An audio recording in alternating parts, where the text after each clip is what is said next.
আসসালামু আলাইকুম, কেমন আছেন আপনারা সবাই? আলহামদুলিল্লাহ, আল্লাহর রহমতে আমরা ভালোই আছি। চলে আসলাম নতুন আরেকটি ভিডিও আপনাদের সাথে শেয়ার করার জন্য। আমরা যেহেতু রমজানটা কিন্তু দেখতে দেখতে চলেই আসছে, তো ভাবলাম আপনাদের সাথে একটা স্পেশাল ছোলা বোনার রেসিপি শেয়ার করি। একদম উত্তরবঙ্গের জনপ্রিয় একটি ছোলা বোনার রেসিপি, হাতে মাখা ছোলা।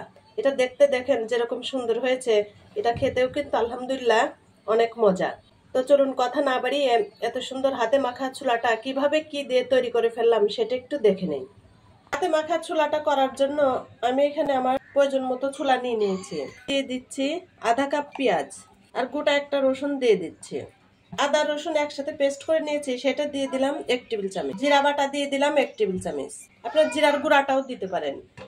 1 চা চামচ ধনের গুঁড়া দিয়ে দিলাম। পরিমাণ মতো হলুদ দিয়ে দিলাম। 1 চা চামচ মরিচের গুঁড়া দিয়ে দিলাম। আর এখানে নিয়ে নিয়েছি একটা তেজপাতা 2 খণ্ড করেছি, 3টা সাদা এলাচ, 4টা গোলমরিচ, 3-4টা লং, আর 3-4 টুকরা দারচিনি। দিচ্ছি পরিমাণ মতো লবণ। এখন আমি পরিমাণ মতো তেল দিয়ে মেখে নেব। 2 মুষ্টি এভাবে তেল নিয়ে নিয়েছি, সেটা দিয়ে দিলাম। এটা কিন্তু হাত দিয়ে এইভাবে কষলে কষলে মেখে নিতে হবে, তাহলেই কিন্তু আসল টেস্টটা পাবেন। হাতে মাখা ছোলাটা কেন বলছে, এই হাতে এভাবে মাখানোর জন্যই উত্তরবঙ্গের বিখ্যাত এই হাতে মাখা ছোলা। এটা মাখাতে যা ঘ্রাণ বের হয় তা বলার মতো না। আলহামদুলিল্লাহ অনেক সুন্দর একটা সেন্ট বের হয়। সুন্দর করে মেখে নিয়েছি, এখন পানি দিয়ে দেব। আপনারা যে পরিমাণ ছোলা করবেন সেই পরিমাণ কিন্তু মশলাটা দিয়ে নেবেন। ছোলা অনুযায়ী মশলা দিতে হবে। পরিমাণ মতো পানি দিয়ে দিচ্ছি। পরিমাণ মতো পানি দিয়ে নিতে হবে।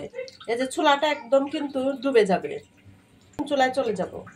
দিয়ে দিয়েছি, এখন আমি ঢাকনা দিয়ে ঢেকে দেব। এখন চুলাটা ফুল হিটে দিয়ে বলক তুলে নেব, নিয়ে মাঝারি হিটে দিয়ে চুলাটা সিদ্ধ করে নেব।